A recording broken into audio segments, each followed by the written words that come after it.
This is CHSR 97.9 FM here in Fredericton, New Brunswick, Canada, and you're listening to Python's Paradise, your film and music show. And this is your host, Greg Gilbert, aka the Python Hyena. And folks, I have a great guest on here today, I should say, not this evening. I am 4 hours ahead of this guy, but this guy's up to speed regardless how many hours behind he is. Mike Gormley has brought me some great guests, all started with Lisa Langlois, and he's brought me some wonderful musicians.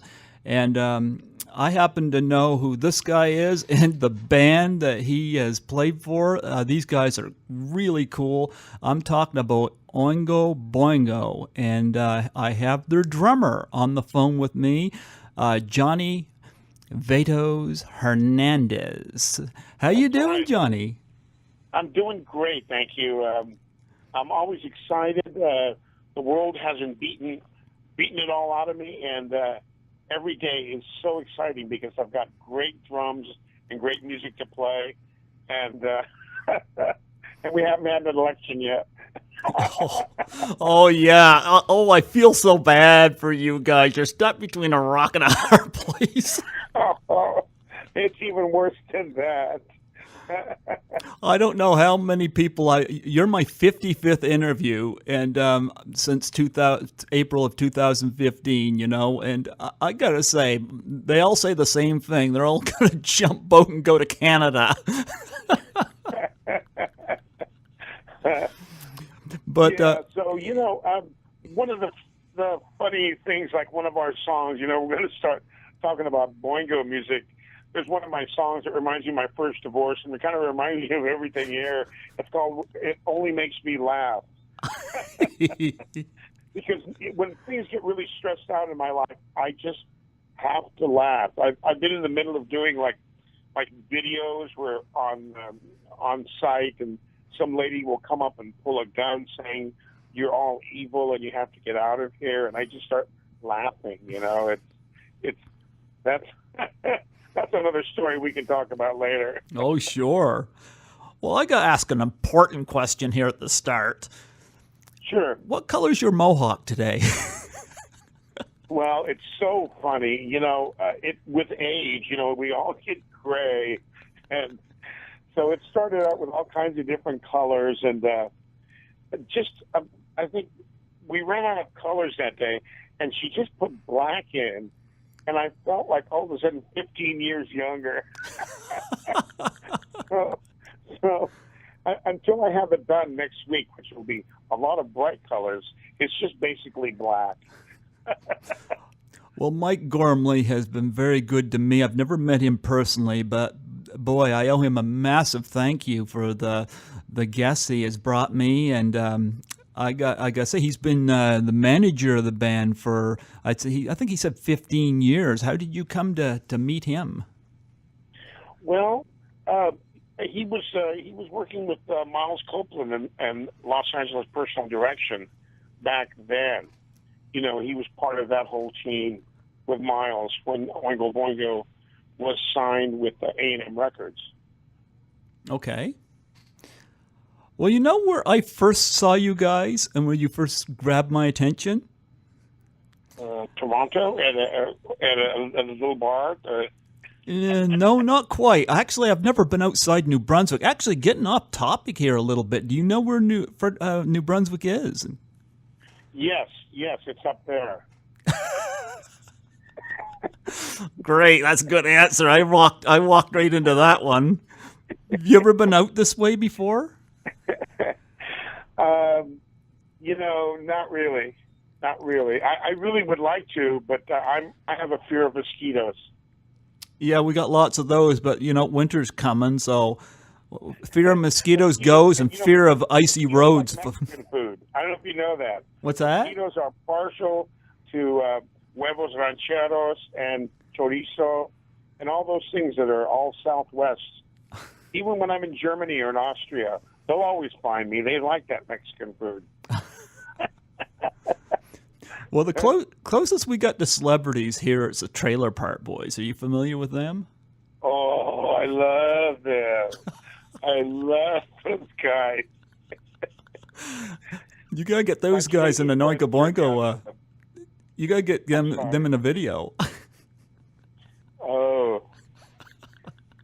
Yeah, if anybody I'd like to be insulted and taunted by, it'd be them. Hey, okay. What a stupid mohawk. Come here. Yeah. Well, I'm gonna say, celebrating its 30th anniversary this year, and I hope I'm not making you feel old, but Back to School celebrates 30 years, and that was the first time I had seen you guys performing Dead Man's Party. You with that black hair all pointed there in the front, beating on the drums as Rodney Dangerfield got you guys to be the band performing at the frat house that performed so loud that it even shattered the windshield on Paxton Whitehead's car. Yeah, that was a great time. Rodney came up to me and he goes, "Hey, so what do you do?" I go, "I'm the drummer." He goes, "Ah, the drummer. Yeah, all the chicks and half us guys go for the drummer." I go, "Half us guys?" I asked John Aubrey, "Hey, did this guy come on to me right now? Is this guy flirting at me or what?" I'm a big Rodney Dangerfield fan, Caddyshack, Easy Money, Back to School. I love that guy, man. I go crazy. I still watch all his Johnny Carson stuff and all the HBO when he did it with Sam Kinison. That was just. Oh yeah, he was in that movie too. Yeah, I love him. Yeah, Rodney said he once went to the bookstore and bought a book. It was called 1,000 Ways to Make Love. He ended up in Traction. There was a misprint.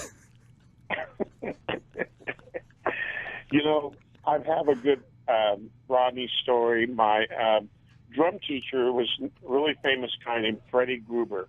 Okay. And he's taught everybody from Neil Peart to myself to John Guerin to Dave Weckl to Vinnie Caliuta to Joey Heredia. Name anybody that's around. You can imagine he influenced all of us, and we studied with him in Los Angeles. And I even named my son after him, Freddie Hernandez. He's a mentor and a dear guy. And this guy has a million coincidental stories. When he was 18, he used to be, when his name was Roy. Rodney Dangerfield's real name is Roy something. Anyway, he used to be a salesman, and so he. I think his name was Jacob Cohen, wasn't it? It was. I don't something. He used to be a tin salesman selling tin roofs. Yeah. And he used Freddie Gruber when he was 18 as a kid as a draw to get the people to come out to talk to him. So I don't know how the scam they did it, but he remembers him back then. I mean, this guy Freddie Gruber had all these stories, and he knew Rodney. When I did the movie, he knew him. And so this guy Freddie Gruber, another great Freddie Gruber story, and I'll stop, was he grew up in the jazz era, and he was a great, incredible jazz drummer. But Okay. of course, everybody in that era had their little dance with their demons. And so one day we're watching the movie Malcolm X, and he sees Chattahoochee Red, and he goes, hey, man, I used to buy some Chattahoochee Red. So here he is, it's just another harmonic coincidence of this great character called Freddie Gruber, along with hanging out in Billie Holiday's closet. This guy is just an incredible character. But when you brought up Rodney Dangerfield, it just made me think of Freddie Gruber. I don't know why. They're both New York crazy people. Yeah, I love Rodney. Well, it's interesting because I had Adrian Barbeau on here last November, actually, and And I asked her if she gave Rodney any respect, and she said, well, he might have not have thought he got any respect, but she arrived on set one day, and there was this line of women outside Rodney's trailer. Yeah. Yeah, but yeah, Rodney had you guys play in the frat party, and Rodney, of course, all those great one-liners. Of course, he was the father who decided the millionaire father who decided to go back to college so that he can help encourage his son. And I just love that line where he's walking with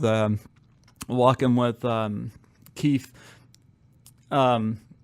Walking through the grounds there, and he goes, when I used to be in high school, this is the way I'd always pictured college. And he goes, when did you used to dream about college? And he goes, when I fell asleep in high school. Yeah, no, Rodney was great. You didn't have any scenes with Sam Kinison, but did you meet him? Oh yeah, Sam. We went and. We met. We used to go to the Comedy Store and see him all the time, and so he invited us backstage a couple of times. Introduced me to, Rodney. What's the guy's name? That's that porno star guy's name. I can't think of it. Ron Jeremy. Oh, Ron Jeremy. So, we're backstage, after hanging out, after seeing Sam Kinnison's show. I just love that man. I loved him and his preacher background, his entire idea and persona and balls to the wall kind of comedy. So he takes me backstage, and this guy comes up to me and goes, "Hey, Ron Jeremy's girlfriend wants an autograph and a picture with you and Ron." So we've been friends ever since. Ron Jeremy and I. We're business friends, Yeah, Sam Kinison was incredible. Yeah, Sam died too young too. Yeah, it was so sad. I only know one of the biggest jokes in Back to School to me was him playing a professor, and his name was Professor Turgensen, which was a reference to the George C. Scott character in Dr. Strangelove. Oh, okay. Well, thanks for that one. I didn't know. I didn't put that together. Yeah, he needed an extra scene. They should have had him do at least one more scene in that movie, because that classroom scene he's in, that was just perfect. It is. It's wonderful. Yeah, and of course Robert Downey Jr. now Iron Man now, and there he was with that little rocket in his helmet there in that movie. I think that was pre-Iron Man before he got the armored costume. Yeah, it's been interesting watching him grow up on the screen. He's such an incredible actor and such a talent, but sometimes your personal side gets in the way of your professional side, and vice versa. Well, tell me, how did you guys get on Back to School? I know Mike had mentioned some of the process, but what was it like for you when you first got onto that movie? I understand, they wanted Danny Elfman to score it, and there was some condition about you guys being in the movie, which I think was a wise idea, because it was a great joke to have, that band Rodney having the cops show up with the beer. And Oh yeah, it was excellent. No, it was kind of mandatory back then to when you were going to have a party scene, you needed a band, and because of the score and all that kind of stuff. I mean, it was just kind of a natural thing. Yeah, and Danny wasn't opposed to it. Yeah, and Sally Kellerman, of course, was there in the party scene as well. Did you meet her? Yeah, my funny Sally Kellerman story is that she didn't like Rodney. Oh, really? And so when she's acting. She thought Rodney was just what in the heck? What is this? She wasn't buying it one minute, but she was a good trooper, and that's what's funny, because it really, throughout the entire movie, they never really, you never see them. It's kind of like Lynn Diesel in a love scene, or this guy, Diesel, whatever the guy's name is. Anyway, it's just it's really a kind of an awkward moment. The characters never really get, Sally Kellerman and Rodney never really connect, but they do their lines perfectly, and they're absolutely brilliant, and it really works. It all works so well that you don't even notice that she hates him. Maybe it was the hot tub scene where she comes in there and the girls pull him up out of the water, and he goes, "That's what I call marine biology." He goes, "Diane, say hello to my nieces." That's right. Hey, come back here. These are my nieces. I'm telling you. Oh yeah, they were a group too. I'm sitting there at lunch and I'm talking to one of them, and of course she's very, very beautiful. And she looks at me and she goes, "Oh, you're so cool. Listen, we're going to be in Maui next week. You want to come and join us?" I go, No. I'm going to be in the studio. I'm going to be doing.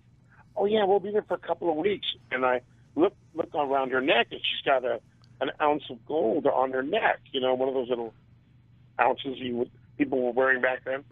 And so I go, "Oh, that's cool. You got an ounce of gold around your neck. That's kind of all right." She goes, "Yeah, my ex-boyfriend got it for me when he went to South Africa." And I go, "Oh yeah?" He goes, "Yeah, I broke up with him though." "Well, why? He's such a nice guy. He brought you this gold, to put around your neck." He goes, "Yeah, but he's a diamond salesman. He should have brought me back some diamonds." Oh. Holy God. I fell over. I go, "Okay, all right. These people are stars." Or have stars in their eyes or something. Oh, it's so funny. Yeah. Look at me. Yeah. Burt Young and, of course, Keith Gordon also in that movie. Did you have any encounters with them? No. Oh. We weren't. We were only on the set for about 3 days. We just did that party scene, and we kind of met everybody else later on and stuff. Okay. Well, you guys performed "Dead Man's Party," which I think is a great, great song. Tell us about that song and the concept of it, who came up with it, and what the song's about, and this and that, and how that song came to be the one that was used in the movie. Yeah, well, it became the anthem of our kind of like Halloween shows that we would do every year here in Los Angeles. It was Danny has a love for West African music, and when we originally started doing it, he was kind of frustrated that he wanted to do it more African. I love African wildlife. So kind of an West African kind of groove to it, and we ended up kind of angling it out and turn it into this kind of cryptic programmed tune. And it was a great song. We always made fun of death, and it's just kind of always playing with that line and the Day of the Dead, all that imagery. That's pretty much where all that kind of came from. How did that song get chose for the movie? Was that your choice, like the choice of the band? No,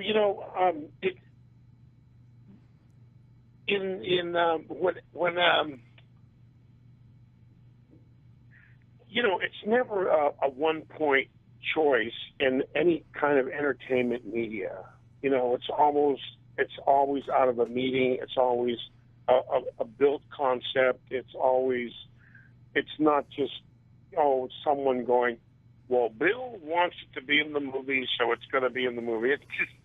it doesn't happen that way. I'm sure they went back and forth about it. I think, they probably wanted him maybe to write something for it. Maybe, the sun, the moon, the stars, you really don't know, but I do know that was a very popular song, and it was at the moment. And it was, Oingo Boingo was always a big party band because it was just so unique and so fantasy-filled and crazy that, people would kind of trip out. And it was kind of a trippy band. And it was a great choice. It was, there was not a whole lot of drug use. So that's what made it really goofy. Everybody out there was just kind of... They were a pretty unique set of fans, and I really appreciate them appreciating all the stuff we did. Well, I was going to say, you can find Oingo Boingo music in a lot of teen flicks, and I love teen flicks, but going way back, one of my all-time favorite teen flicks is Fast Times at Ridgemont High, and it features, I believe, what is it, Goodbye, Goodbye? Mm-hmm. Yeah. And, and there was, well, there was always... We were the first band also on one of the first bands ever to be on MTV. So we were kind of at the groundbreaking level of all of that too. And we had a lot of fans that were in the industry at the time. So they were always looking for the new young thing at the time to put into a movie, just like they do in any decade. Yeah. Well, that one was in Fast Times at Ridgemont High. And now I looking online. That is that on any of your albums? That song? Goodbye, Goodbye. Yeah. Yes, it is. I must have missed that. Yeah, and because I was looking up some background stuff on Wikipedia. And I still buy CDs, but we don't have any Oingo Boingo in town here. But I'm going to tell you, I love what I've been hearing, and I've noticed there's some songs in the past that you guys have done that I've heard before, and I just grooved right to it. And some of them I've heard just through movies. Of course, another favorite teen flick of mine is 16 Candles. Yeah. Sorry. You going off? Huh? Oh, no, I was doing a left-handed search for Goodbye Goodbye, and the volume came up. Oh. I was going to try to find what album it was on there for you. Yeah. How did that song get picked for Fast Times at Ridgemont High? Well, because that was right there at the end of the movie. Yeah. Once again, I'm not the guy to ask about that one. I don't really know. I have no idea. Well, I mentioned 16 Candles, and of course there's a scene in that dance where Molly Ringwald's getting just a little fed up with Anthony Michael Hall, and the song comes on, Wild Sex. Great song, fantastic song. And I was listening to that online there last night. It was on YouTube or something, and I actually went looking for that song because of that movie. I was like, you guys did that song. Yeah. Now, huh? Mm-hmm. That Goodbye to Goodbye is on Boingo Alive. Okay. Are all your CDs, they're all available to order, right? Yeah. I believe they are. Because I still buy CDs. I usually buy them if I see them in town. But like I said, I've been listening to a lot of stuff through YouTube. And you guys have got a lot of great stuff. And I would love to get hold of some CD. I play Dead Man's Party here on my show. And you guys have got a lot of tunes I would like to to play and further promote you guys, because I think you guys get a great Yeah, sound. there's a lot of great music. I think, I have this band, Oingo Boingo Dance Party, and what I did a few years back, I got as many of the guys that wanted to play this stuff again. So I have, 5 out of the 8 guys, 4 out of the 8 guys, 3 out of the 8 guys, playing at any given time. But we've established a band, and the band is absolutely a great band. Richard Blade has called it the best Oingo Boingo band till hell freezes over. We're getting some really good notoriety. Everybody that shows up is totally amazed, has a great time. We're not trying to, I think we can all just play the music so well that it's like industrial strength. It's just amazing. And everyone's still healthy. Everyone's still making good music. And it's really intense. I don't like to do things. You can tell by my voice, the way I've been talking. It's hard for me to sit still. And when I do, it's because I have to take a nap. But, some of the incredible songs that have kind of gone through the particular decades, it's always hard to find. There's favorites like Dead Man's Party, Who Do You Want to Be? Wild Sex is actually a favorite of a lot of people, Gratitude. And, there's all kinds of Insanity was very popular. Just Another Day, you hear a lot on the radio. But then there's all kinds of really interesting, deeper cuts. And then, like Heard Somebody Cry. That was good. Heard Somebody Cry is just so wonderful. I like that one.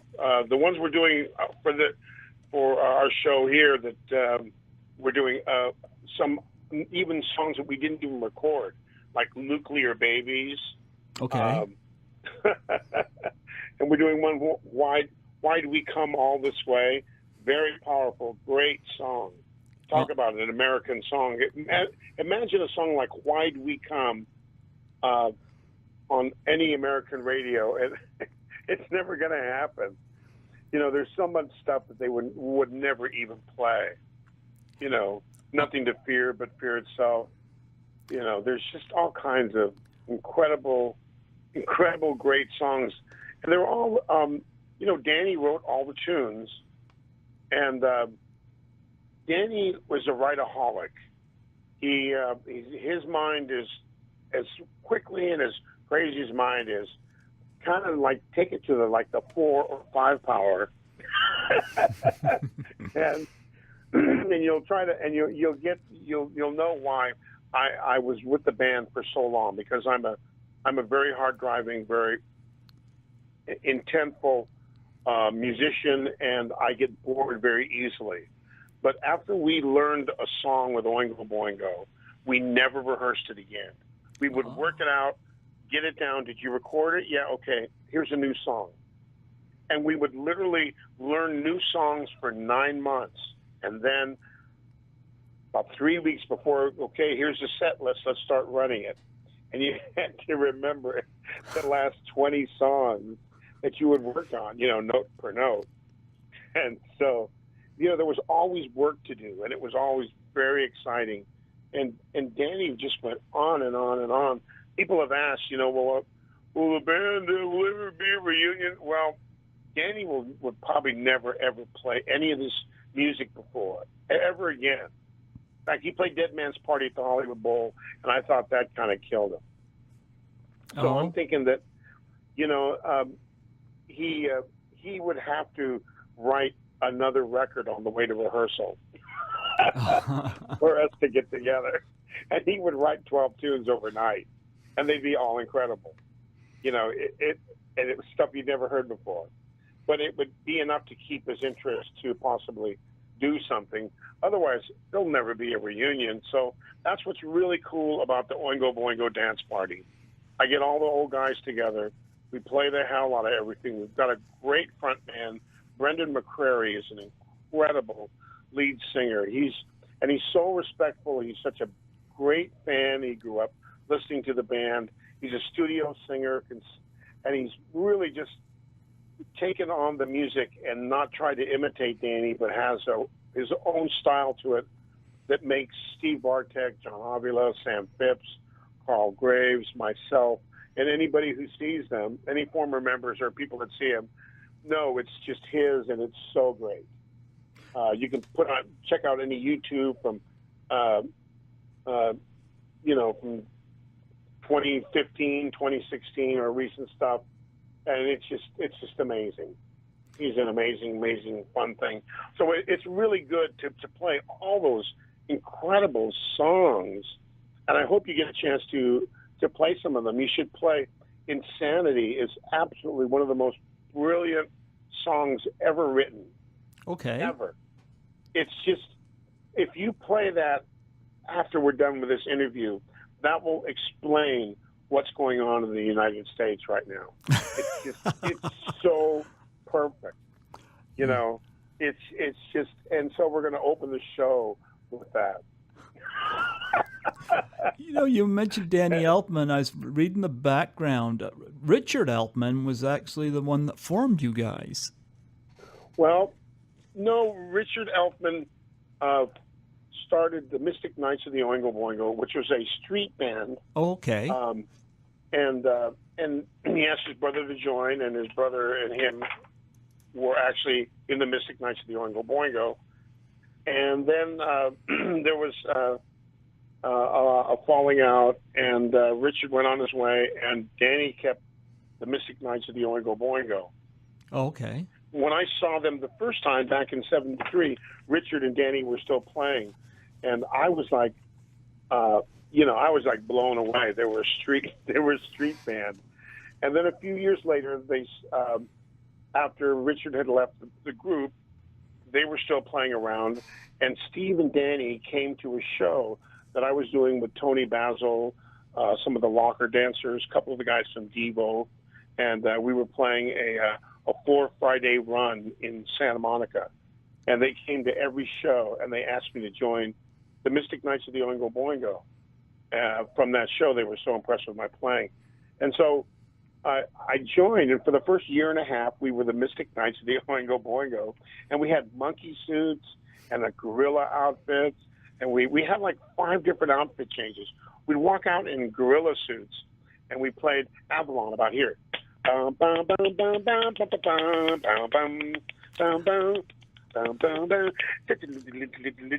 was my audition. I had to play that on brushes in a monkey suit.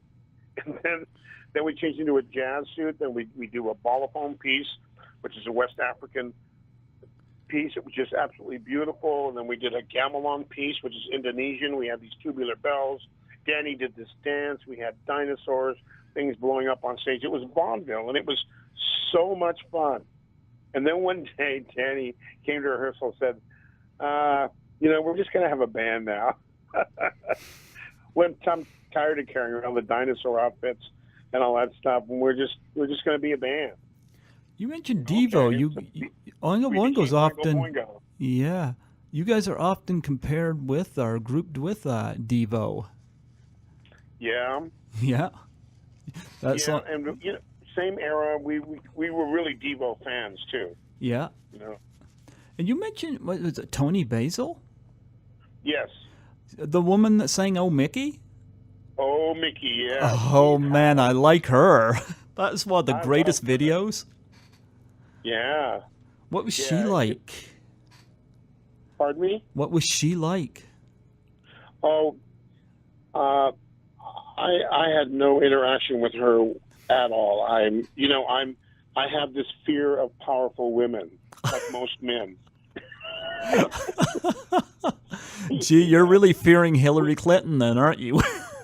When they're that powerful, I can look into a woman's eye, and there's especially powerful music women are so intimidating to me, because I know the whole male-female relationship thing, and when they know their music so well and they're so incredible, and it kind of messes with my I want to please a woman attitude that's built into my body, because I love women so much, and it's like, what's worse than failing at sex when you can't perform for a woman musically. I'm telling you. There were some incredible women that I've played with that just I would rather go see than to be a nervous wreck in back of them playing something that who? They may not like. You got any names? Sorry to bring that up on your radio, but there's a prime example. There's an incredible singer named Diane Reeves. Okay. And my wife and I were sitting at the Playboy Jazz Festival, and she came on and she sang and took the entire event to another historic level. And the way she handled the band with each digit in her finger and with each movement in her arm and her precision and her intonation and her sense of arrangement, I was wetting my pants. I was like, oh, I could never work for her. I'd be so nervous because she's so perfect. And I know women that way. They're such incredible, great artists. I would rather not work with them. You got any memories of the Gong Show? Anyway, so much for Tony Basil and my rave. The Gong Show. Yeah. The Gong Show, I wasn't on the Gong Show. Okay. But that was right before I got into the band. Okay. Yeah, I was reading some background on Wikipedia on Oingo Boingo, and I was like, the Gong Show. Yeah. That was, they went on, yeah. Well, your first album came out in 81, Only a Lad, and I got the chance to listen to that. I had a great song called On the Outside in it. I really enjoyed that. Only a Lad. Tell me about the process of putting that album out. Well, we actually, we had gone in about a year before and put out that we had a demo, and we had about, 25, 26 songs on this demo. And so that was just the best of all those demos. And so we ended up just picking out the best tunes that we liked. There was some that didn't make it, but all of them were really good. Little Girl's Perfect System was just brilliant. On the outside was absolutely. Great. Capitalism was really, really good. You really got me. It's incredible. Only a Lad was one of our early classics. What You See is just a brilliant song. The Controller, Interesting View, The Imposter, definitely. That's an FU to a local guy, a local LA Times reviewer. It was written for him. A good way to tell him to go screw himself. Yeah. And then Nasty Habits is a really beautiful people act so friendly when they're going about their businesses. Friendly conversation till they get home. That's a Nasty Habits. Yeah, those are some Nasty Habits. I like On the Outside. On the Outside. Oh, that's great. Yeah. And that's like an anthem to every awkward feeling kid, which every musician in the band, anybody that's marched down the street with an instrument has been ridiculed by the townspeople is on the outside. Kind of like that band in National Lampoon's Animal House that got led down that alleyway. Yeah. And,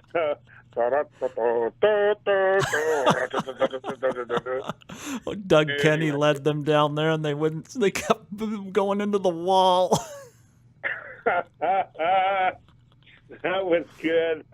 I know, marching band. It's just, I'm so anti-marching band. I had to put my foot down when it came to marching bands.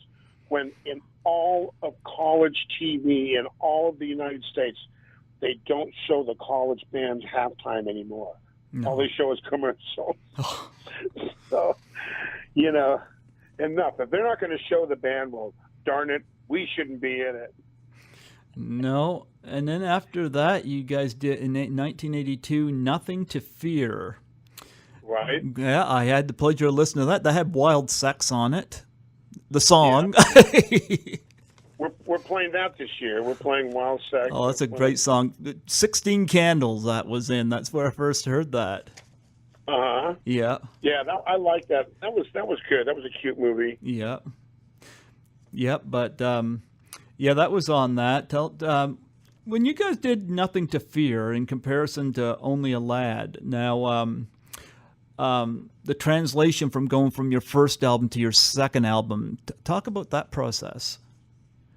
Well, generally, the process on our level is always the same because we everybody puts their pants on the same way. We just show up at rehearsal. We just write songs, and sometimes when you do an album, you realize what could have been better.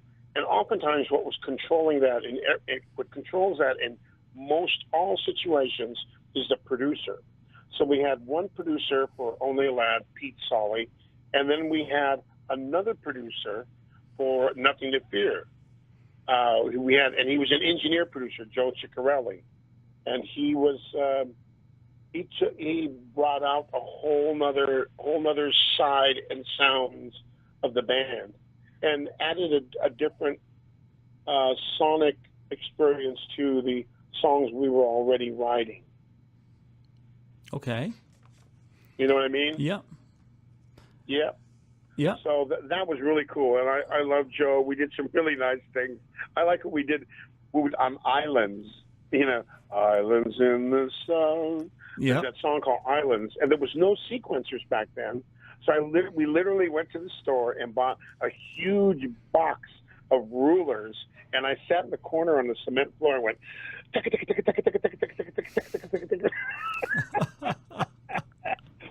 until they broke, and then we'd stop the tape and go back in and get the same sound and start doing it all over again.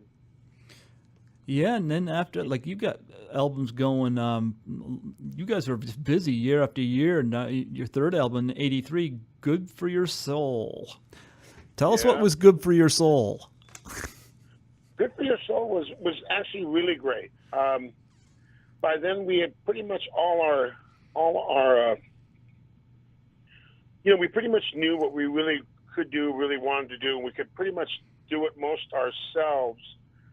But then we also had Bob Margoliouth, and he was an incredible. We had a chance to work with him. He had done a lot of great stuff, and so that was kind of another interesting situation. But once again, the process was still the same for us. We would learn it, rehearse it, and try to play it before we went in, and then we just did it. All the one that has the best story is Cry of the Vatos. Okay. Cry of the Vatos was, sometimes in every band, the band leader head gets a little bit too big, Okay. and that was your song. And so in this situation, what happened was, we were rehearsing. Oh, we're going to be in the studio on Sunday. And we all looked at each other like, well, Danny, that's Easter Sunday. So, everybody kind of likes to be with their families and stuff Easter Sunday. Hey, we only have 3 more days left. We need to work on Sunday. Okay. So we show up on Sunday morning, Easter Sunday.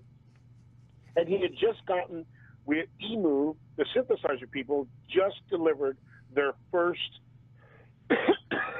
splittable keyboard polyphonic synthesizer, because we were so far ahead on the synthesizer front.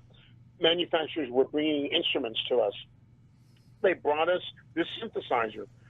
We actually showed up at the studio and we didn't know what to play. Nobody knew what to play, but we pull out the synthesizer. That's where it came from. The big synthesizer. We pull it out. We split the keyboard one half, one side, and one on the other, and you could load 2 sounds into it. So Danny knew I was pissed off, so he goes, "Scream for me, John." I went, "Oh, okay. You want me to scream? I'll effing scream for you." And I went, and I screamed as loud as I could scream, and then he on the other side he sampled, "Oh wow," just that. "Oh wow," like come on, that's a scream. Next thing you know, and then he goes, "Go in there and start playing a drum beat, and I'm going to jam." So that's Danny jamming on the oh whoa whoa whoa whoa whoa, and he just turned the oh wow whoa whoa whoa whoa. So all those different synth sounds. I'm playing. I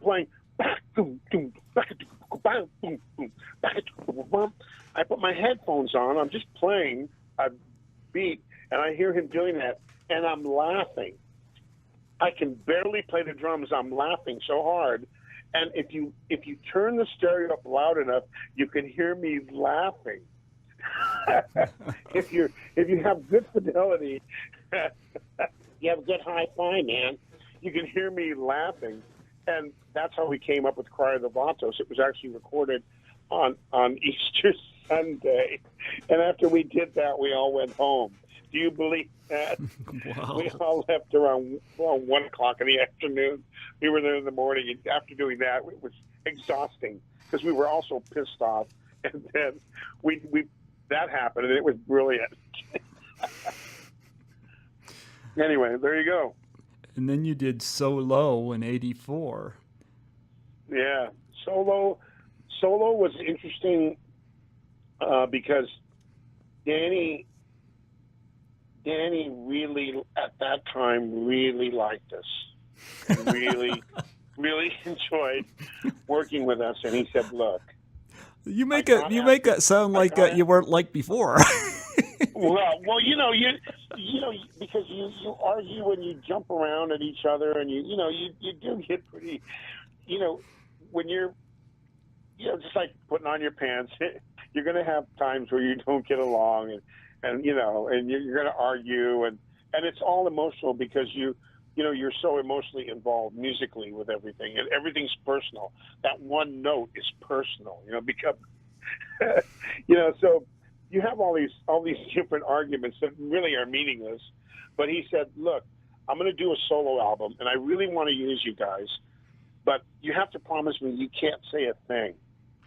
No, I don't want any of your comments. You can't say. Just do what I tell you to do, okay?" "Okay, Danny." So we literally would just do whatever he wanted on the tracks, and we go sit in the lounge and sit and look at each other and giggle. So, just keeping out of the creative process, that we let him alone.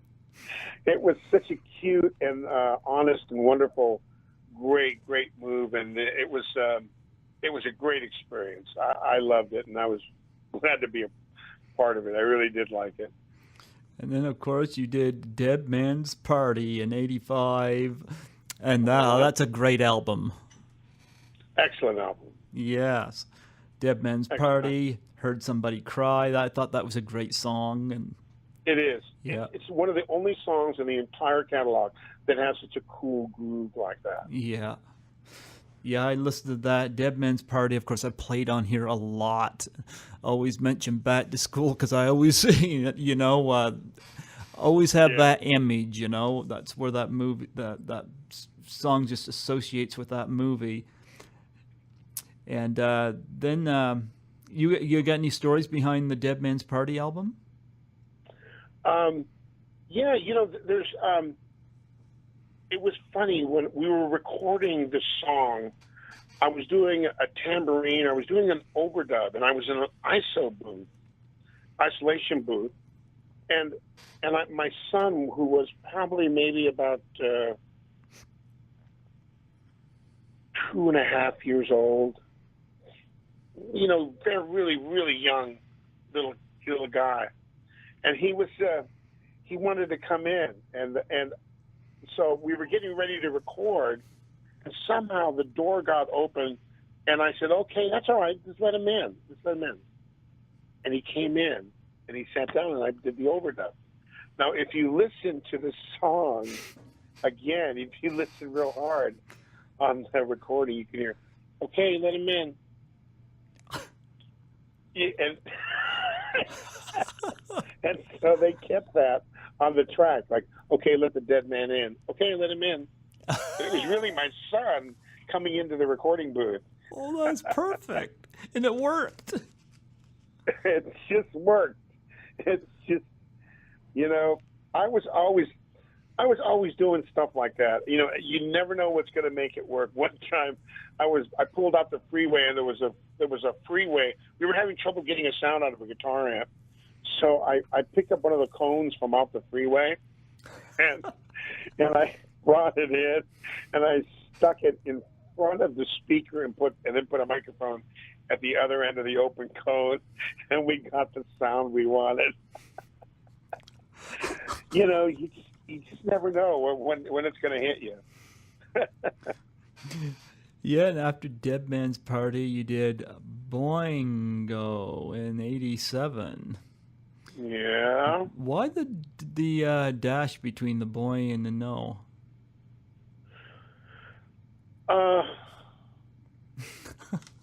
You know, there was always this. You know, it's in every organization. You know, everyone's looking for a new marketing angle, or, you know, when you're in the entertainment industry, the more coverage you get, and the more you're out there in front, the more everyone's really just can't wait to give you their own damn ideas about everything.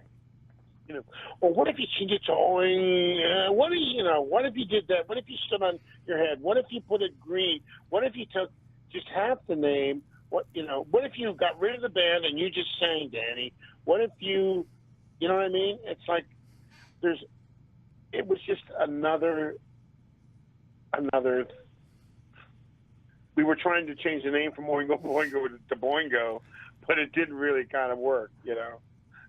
Yeah, the original name was probably be more favorable. Yeah, well, you never know. You know, that's just it.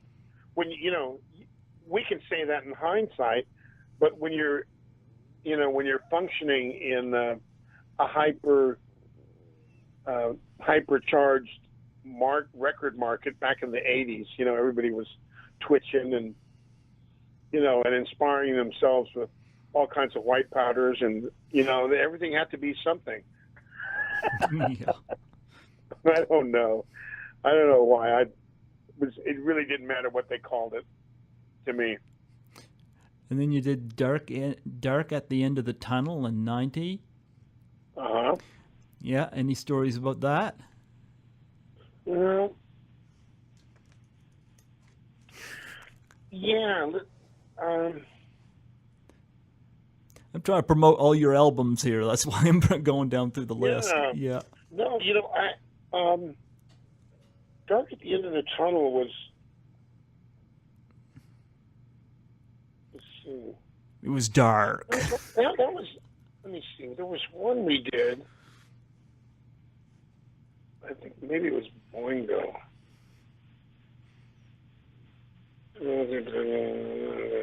No, I really Dark at the End of the Tunnel.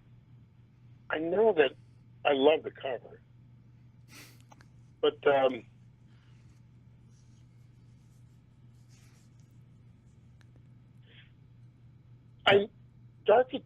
at the End of the Tunnel was probably our most expensive album ever. Okay. For some reason, they gave us a bunch of money for that. And instead of doling out the money, we ended up running up an incredible recording bill because we ended up recording the album 3 times. Okay. We went to there was a huge studio that had an upstairs area, Enterprise Studios. We recorded up there in the upper room. That didn't sound good. Then we tried another room entirely, way back in the corner of Enterprise. That didn't work either. And then we went to another we actually re-recorded the album 3 times, played it 3 different times in different rooms with different drums and different this. and different that. And I don't know why, but we ended up spending so much money and nobody really got any money. But that was the most expensive album we ever recorded. Wow. And then you went, your last album that you had out, it was 94, Boingo, no dash. Right. Well, that was kind of a contractual thing that we kind of had to do. And we all these songs we could play like, we had done all the show. We played them in all our shows. So what we did was we got a recording truck outside a big studio, a rehearsal studio, and we invited a few friends to come down and stuff. And we did about 5 or 6 songs a day, and we just played them down, recorded them, got a good track, and we did that for a week. And so it's Boingo Alive. We didn't rehearse, we didn't really re-rehearse anything. We didn't really put out anything new and all of that stuff. It was all stuff we had done, and it was kind of fulfilling a contract agreement. And we kind of felt that we had done all of these, had an interesting feel live that we didn't quite do when we were in there recording. We thought this was more of a kind of the Boingo Alive, more street, You want to come to a Boingo show? Well, there you go, Boingo Alive, because we did it live. Out of all the albums, do you have a favorite? I don't. I just there's just too many. There's too many incredible songs, and when you've kind of lived with every one, it's like living with a child. Can't. I couldn't. I don't really have a favorite one. Well, I gotta say they're terrific. You guys got a great sound, and boy, the energy you throw into the drums, and yeah, be sure to check out Oingo Boingo Dance Party 2015, 2016 on YouTube. You get a chance to hear what's still going on, and it was a great band. The material's fantastic, and every Halloween for the last 10 years we've been doing a show. We're doing it again this year. We're doing 3 in a row: a Friday, Saturday, and Sunday night. If you like Danny Elfman music and you want to come to LA, this is a perfect time because he's playing the Hollywood Bowl, which is a great thing to watch him do.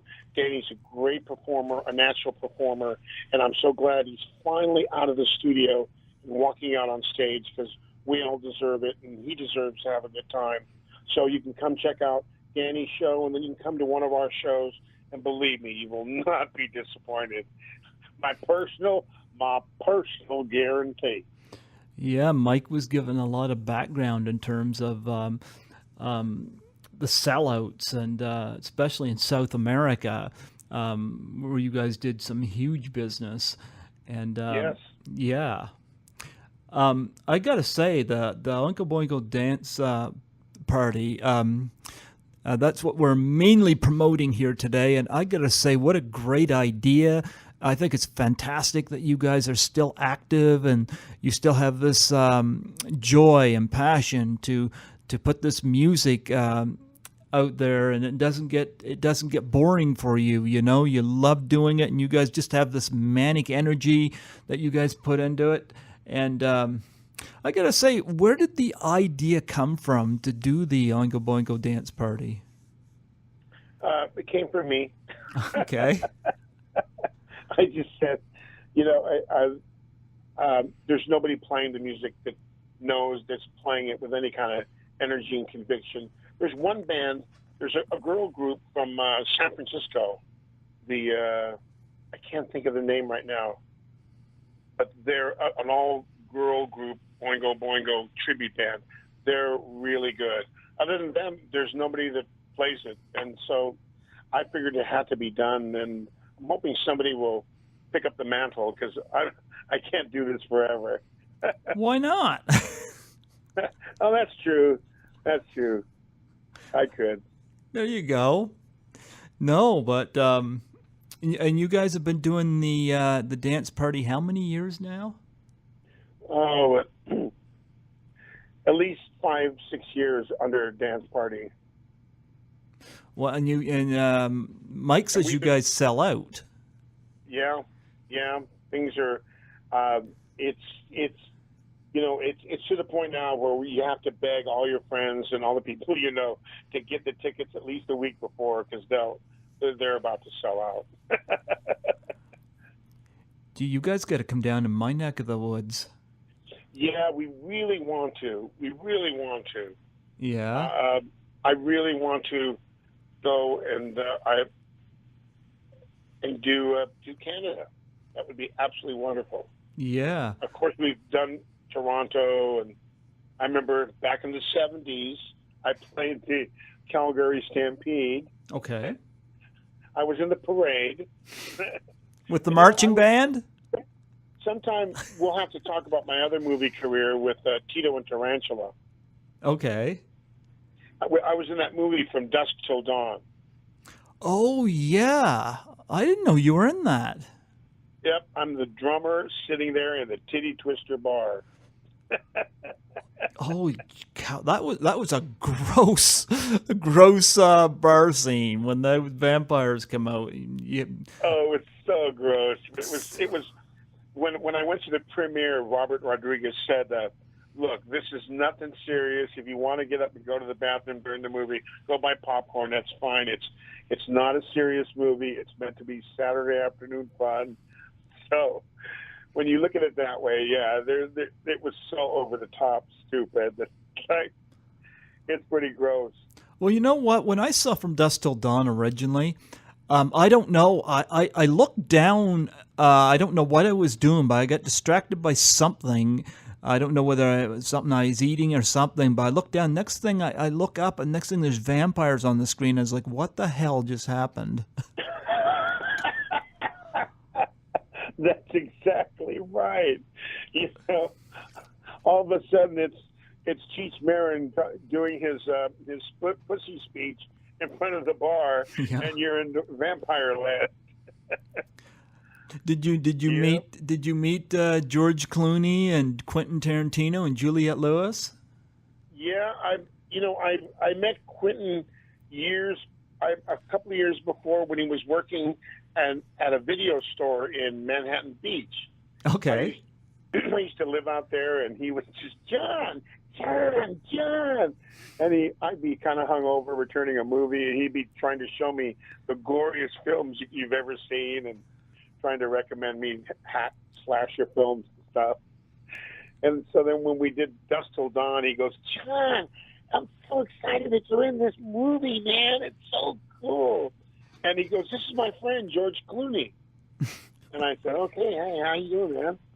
And I was probably not as responsive as I should have been to George Clooney. I just said, okay, hey, man, thanks, man. Nice to meet you. And then I just sat down, and he looked at me and goes, oh, okay. And then he walked away. And so I didn't really know who George Clooney was. And I went home, and I go, I think I met this actor named George Clooney, and she about fell over. She said, he's on that movie, that medical thing that's so popular now called ER. He's from that movie. And I don't watch medical shows. They didn't bring up Return of the Killer Tomatoes? No. Oh, that's right.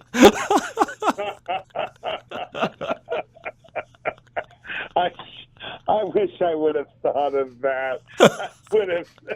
I would have started singing the theme.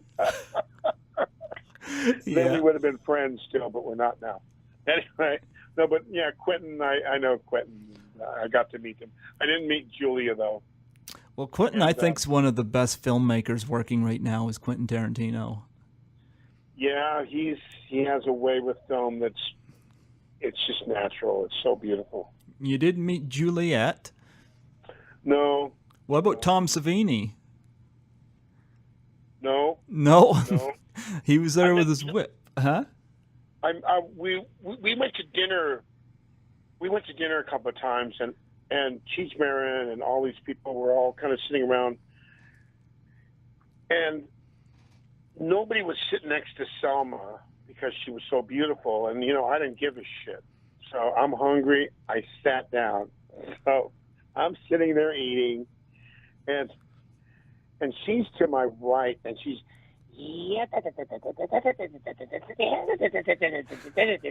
talking about everything, and I look up from my food, and almost sitting on their knuckles, resting their chins on their hands. There's Cheech Marin, there's Robert Rodriguez, there's Tito, and everybody's just staring at her because she's so beautiful. And I can't even look at her because she is so beautiful. And I'm eating my food, but she reminds me of one of my relatives, the way they talk, like, and I don't like that relative.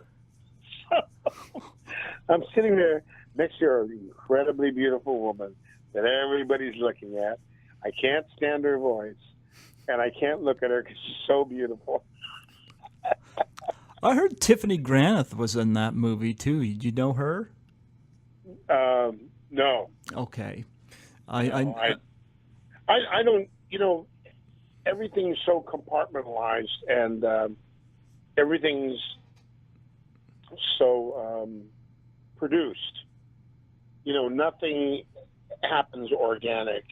And I remember walking up to Brian Auger, the famous keyboard player, and I go, and we're friends now. He goes, we had played on a couple of albums together. And he goes, really? He goes, yeah. He just overdubbed his part, They just send it somewhere else, and he plays on it. Yeah. One of those things. So things are produced, and people appear that they're playing or walking around together, but they're on different shooting schedules, different times, and, different film crews, different. Everything can be different, from one week to another. Makeup artist, the whole thing. Were you in any other films besides Back to School and From Dusk Till Dawn? Dusk Till Dawn, Back to School. A couple of European films that I'm sorry I don't have the names for. Tito Larriva, who's who I tour with in Europe still, and we were in that movie From Dusk Till Dawn. He's a movie too. He's a movie star too. He was in Desperado, and then a few other. What's that? Hollywood Hotel with what's that guy's name? Mel Gibson's in there. Okay. Anyway, he's been in a couple of German movies, and we've been kind of extras in that. Okay. So, but but it's just always the band scene. I'm not looking to be an actor. I'm okay on camera, and I'm all right on stage. But I don't know if I could do that. I got a question. Do you have any interesting touring stories? Tour stories? Yeah, like any interesting happen while on tour all these years? Oh, there's millions of them. But let's see, the ones I can tell on they're PG. The PG stories, PG-13, parental guidance suggested.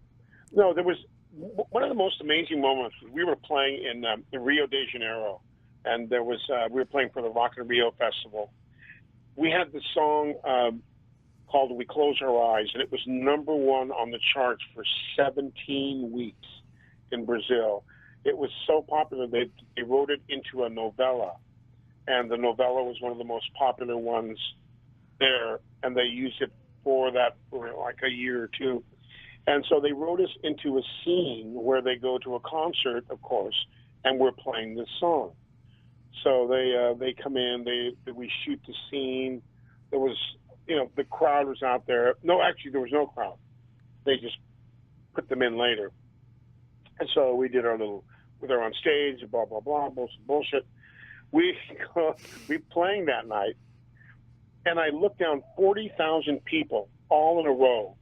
And it's like, we close our eyes, and the world has turned around again. and they're all doing that. Okay?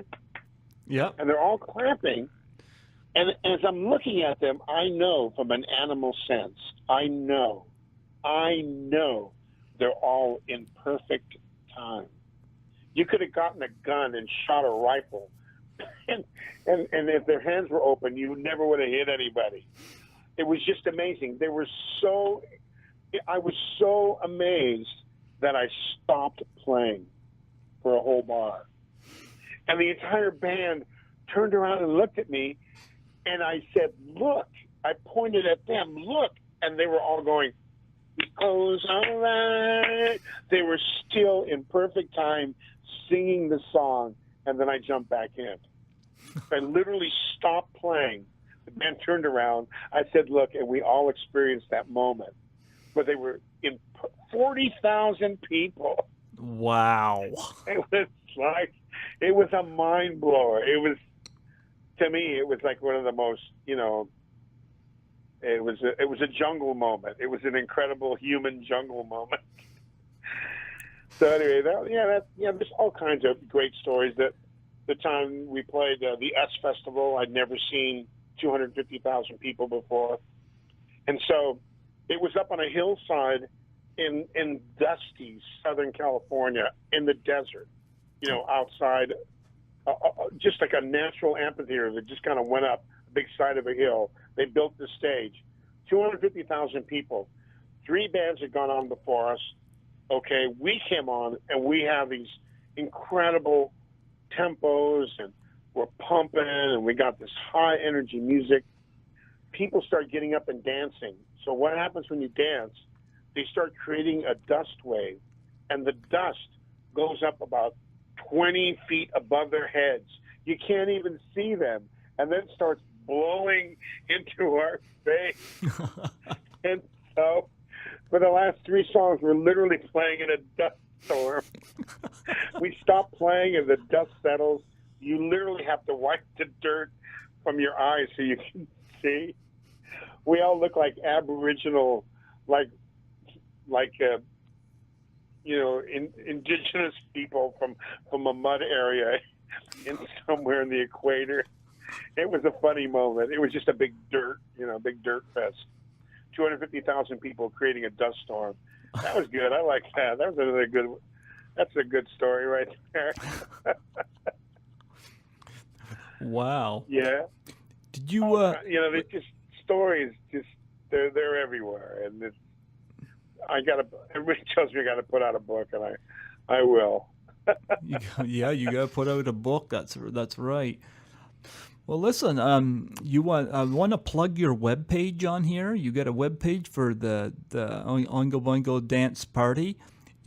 Plug that and plug the performance dates. Okay.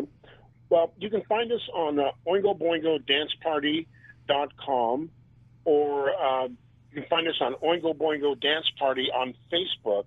I always list all the gigs. You hit like it, and you'll get all the latest stuff.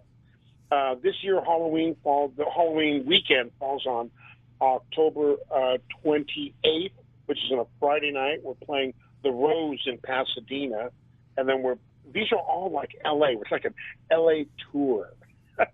We're in Pasadena in the San Gabriel Valley, which is where the Rose Parade is at. For all you people in other part of the world, it's where the Rose Parade is at, and the club is called the Rose. And then we're playing down in San Juan Capistrano, which is the southernmost area of Orange County, which is down by the beach and one of the San Juan missions, which is in southern Orange County, big Orange County group.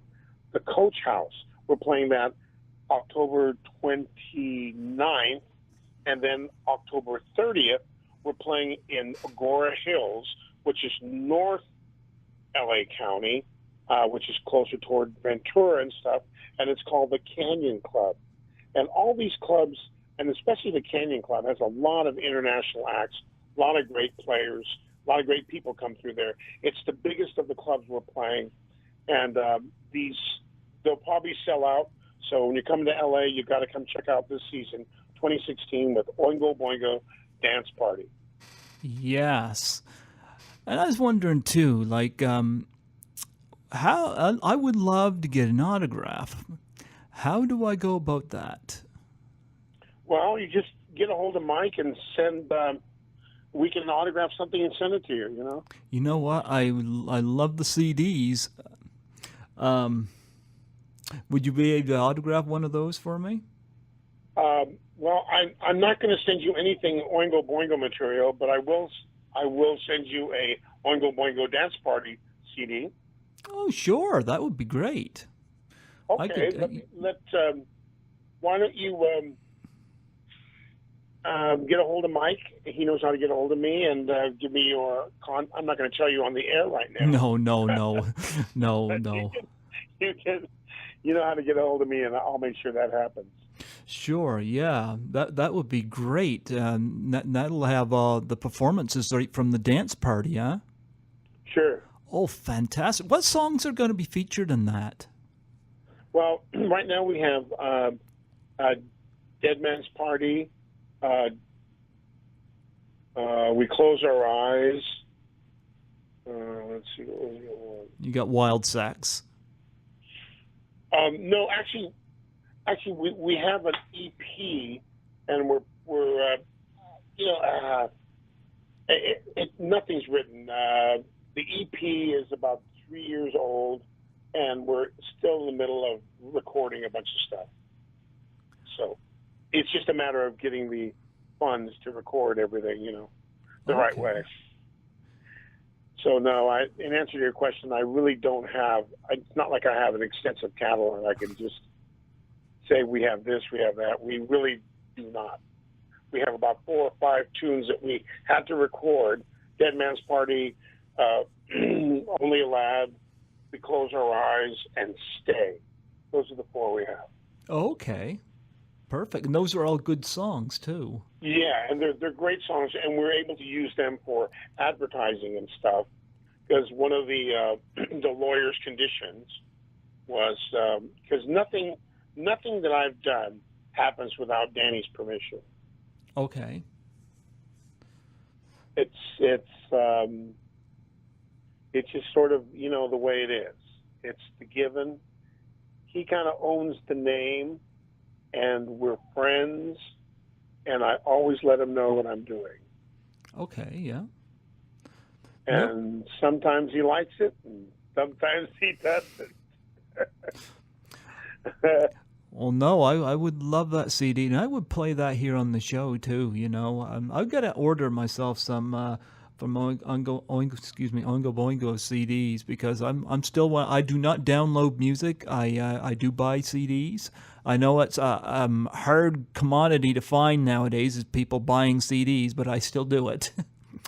Oh yeah, no, you have to get them. Yeah, they're great. I'm in the process right now of listening to all the albums, all the Oingo Boingo albums, and I got to get those for my show. I haven't done a live show on here in a long time. It's been I think since spring, because I've been doing these interviews, and it's been a real trip. And Mike has been very gracious and sent me a lot of people, and I was quite honored to be able to speak with you because, like I said. Good. Yeah. It's good to be part of all that. What's that? Good to be part of all that. Yeah, and what's going to happen when this interview, when it gets ready to be podcast out, and it'll probably be a little while before this one gets podcasted out because I've got a few interviews in front of you. I've been that busy, but when that happens, I will send Mike Gormley the link. And he can send it to you guys. You guys can post it wherever you please. Great, thank you very much. Yeah, but the link will only be here on the station for about approximately 3 months because we share a server with somebody, and we can only keep so many shows on here. So what will happen to it after that is I'm going to put it on my YouTube channel. And I put one interview up there a week, and I was wondering if I had your permission to use any headshots and album covers and whatnot to go along with the audio of the interview on YouTube. Yes, you can have my permission. Yeah. Yep, and that'll probably be next year when it gets on the YouTube. But I am going to advertise these dates for the dance party for October, and get the word out there, because I had some people that were quite excited that I had you come on here today. So there are people here that know who you are. Mike questioned whether I knew who you are. I said, yeah, I know who they are. I saw Back to School. Great. Yeah, I could picture you in that movie, but then I saw a picture of you on the online with a purple mohawk. I was like, he's evolved. I have. What does your wife think of the mohawks? She loves it. Does she color it herself, or does she have a say in it? No, not at all. There's just she lets me do pretty much what I want to do. It's kind of a rule. When she's your third wife, she kind of knows. The first wife didn't like Oingo Boingo. The second wife didn't like Food for Feet, another band I was in. So this wife, I said, look, if you start not liking what I'm doing, that's not going to work out very well. What was wrong with the first wife that she didn't like Oingo Boingo? Did she have any taste? Yep. Her taste all in her mouth, or what? I have no idea. How can you not like Oingo Boingo? You're a fun band. I don't know. I do have friends that that do not like the band. And you hang out with them? What? Pardon me? And you hang out with them? I can. I'm not. I don't always hang with the choir. You see, they're the kind of friends you toilet paper their lawn on Halloween. No, I have some pretty diverse thinking friends, and it keeps my brain a lot more intact. Yeah, we could all use some of that. Well, you know what? I love your music, and I'm very excited about the Oingo Boingo dance party. And like I said, fantastic that you guys are still able to put that together and still have that energy. It's nice to know that the Rolling Stones are not the only band, and AC/DC, they're not the only bands that are still going after all these years. Add Oingo Boingo to the list. You guys keep driving that very unique sound, and it's fantastic. Thank you. Yeah. Well, you know what? I've had you on here almost 90 minutes, and you know what's interesting? Every guest Mike Gormley has brought me, I always say I try to do an hour, but he brings me such interesting people, I always end up going over the hour, and I'm like, and it's good that it's recorded because it'll all play in one part when it's podcasted out. But Mike has been great at providing interesting people, and what a blessing it was to have you come on here. So the Oingo Boingo dance party that last weekend in October of 2016, and again, you want to announce the venue and the dates for that? Sure. The Rose in Pasadena is October 28th. The Coach House in San Juan Capistrano is the 29th. And on Sunday, the 30th, we're going to be at the Canyon Club in Agora Hills. Yes, and again, one more time with the webpage. OingoBoingoDanceParty.com, and on Facebook, Oingo Boingo Dance Party. Fantastic. Well, before you go, would you please do a plug for my show? Okay. Yeah, just announce who you are, and just say you're listening to Greg Gilbert on Python's Paradise. That's the name of my show, in New Brunswick, Canada. Greg Gilbert. Yeah, the name of the show is Python's Paradise, Python like the snake, in New Brunswick, Canada.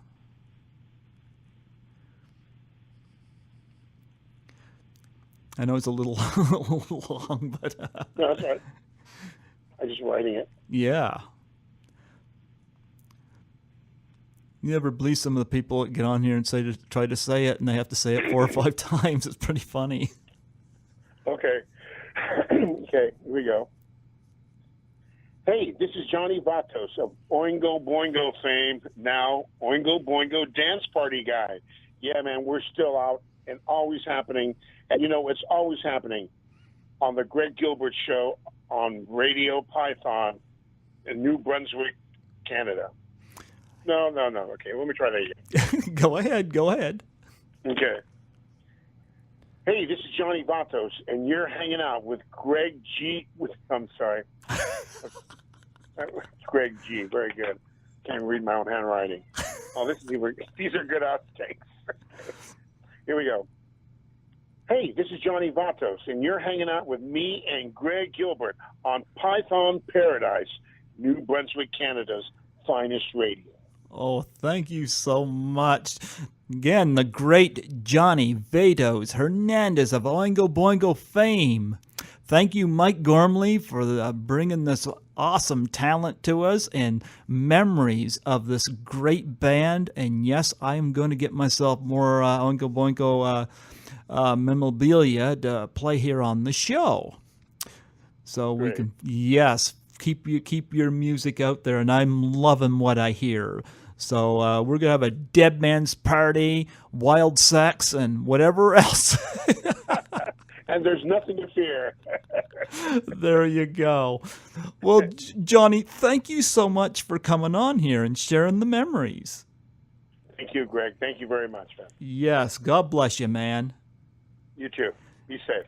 Sure. Bye-bye. Bye-bye. Bye.